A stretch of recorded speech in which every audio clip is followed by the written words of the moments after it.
జై శ్రీరామ్. అందరికీ నమస్కారం. Welcome to news Akhanda. నేను మీ కస్తూరి శ్రీధర్. పాకిస్తాను, బంగ్లాదేశ్ ఈ రెండు దేశాలు కూడా ఒకదాంతో ఒకటి పోటీ పడుతున్నాయా? ఇప్పుడు మామూలుగా కాదు, ఓరినైనా వీళ్ళ కథ మామూలుగా లేదు. నీకు ఫస్ట్ ప్రైజ్ అంటే లేదు, నాకు ఫస్ట్ ప్రైజ్ అన్నట్టు ఒకదానికి ఒకటి కొట్టుకుంటున్నాయి. ఈ రెండు దేశాలు కూడా ఇస్లామిక్ రాడికల్స్తో నిండిపోయి ఉండే దేశాలు ఈ రెండు కూడా. ఈ రెండు దేశాలు ప్రతిరోజు ఏంటంటే ఈ మత పిచ్చితో ఊగిపోతూ ఉంటాయి. ప్రస్తుతం ఈ బంగ్లాదేశు పాకిస్తాన్లో మారిపోతా ఉంటే పాకిస్తాన్ వచ్చేసి బంగ్లాదేశ్ మారిపోతుంది. అది ఎట్టంటే ప్రస్తుతం బంగ్లాదేశ్లో జరుగుతున్న పరిణామాల గురించి అందరికీ తెలిసిందే. బంగ్లాదేశ్లో ఉన్నటువంటి జాంబిగాళ్ళు వాళ్ళ దేశాస్తులను వాళ్ళే తగలబెట్టుకుంటున్నారు, వాళ్ళ దేశాన్ని వాళ్ళే నాశనం చేసుకుంటున్నారు, వాళ్ళ ఆస్తులను వాళ్ళే లూటీ చేసుకుంటున్నారు. అంతేకాకుండా ఏంటంటే వీధికి ఒక రౌడీ బ్యాచ్ తయారయ్యి పెద్ద ఎత్తున ఈ బంగ్లాదేశ్ ప్రజల నుంచి డబ్బులు కూడా వసూలు చేస్తారంట. అంటే నేను ఒక మాట చెప్తా, ఇది వింటామంటే ఎట్టున్నదంటే రాతి చూడు ఆ కాలానికి పోయినట్టున్నది మళ్ళా వీళ్ళు. అంటే మన దేశంలో ఒకప్పట్లో ఏది ఈ కాంగ్రెస్ రూలింగ్ ఉన్నప్పుడు 80s, 90s ఇట్లాంటి చూస్తూ ఉన్నాం మనం. ఇప్పుడు ఇట్లాంటివన్నీ ఇక్కడ మన దేశంలో లేవనుకోండి పెద్దగా అయితే. కానీ వీళ్ళు డెవలప్ అవ్వాల్సిన టైంలో వెనకపోతారు, ముందుకు పోవాల్సిన వాళ్ళు వెనకపోతారు మళ్ళా. ఈ దెబ్బతో బంగ్లాదేశ్లోని పెద్ద పెద్ద షాపింగ్ మాల్స్ అన్నీ కూడా మూతమడిపోయినాయి.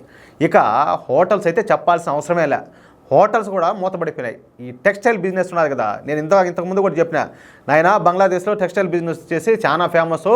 ప్రత్యక్షంగాను పరోక్షంగాను ఏంటంటే ఆ టెక్స్టైల్ బిజినెస్ మీద వాళ్ళు 1 కోటి మంది దాకా ఆధారపడి బతున్నారని చెప్పేసి. చూడబోతే ఈ టెక్స్టైల్ బిజినెస్ కూడా వ్యాపారం లేక ఈగులు తోలుకుంటారంట.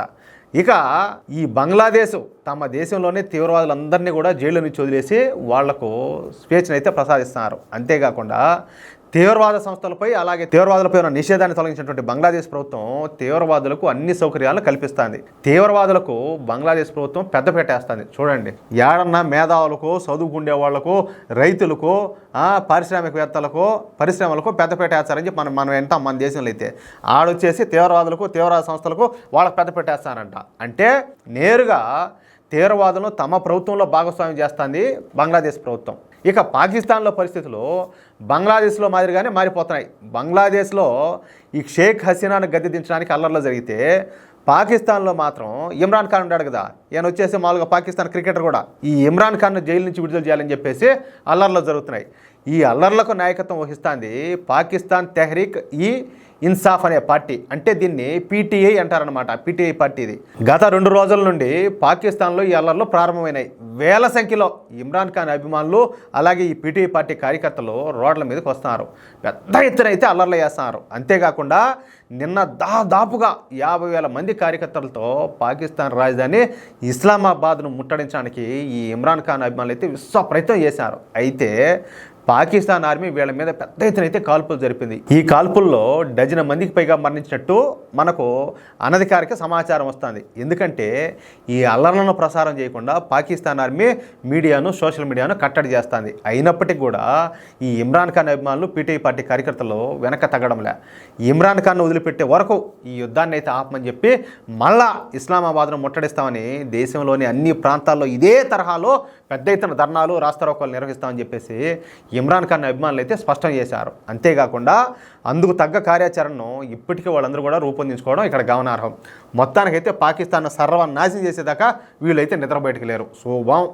ఈ వీడియోపై మీ యొక్క అమూల్యమైన అభిప్రాయాలను దయచేసి ప్రతి ఒక్కరు కూడా కామెంట్ రూపంలో తెలియజేయాలని చెప్పి కోరుకుంటూ, అలాగే ఈ వీడియో నచ్చితే లైక్ చేయడంతో పాటు దయచేసి 10 మందికి చేరేలా షేర్ చేయండి.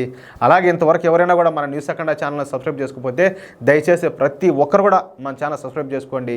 Please please please. అలాగే మేము అందించి ఇటువంటి ఎన్నో ఇంట్రెస్టింగ్ న్యూస్ను పొందడానికి తప్పనిసరిగా దయచేసి ఆ బెల్ సింబల్ అయితే క్లిక్ చేయండి. ఎందుకంటే మేము చేసే వీడియో ప్రతి ఒక్కటి మీకు నోటిఫికేషన్ వస్తుంది.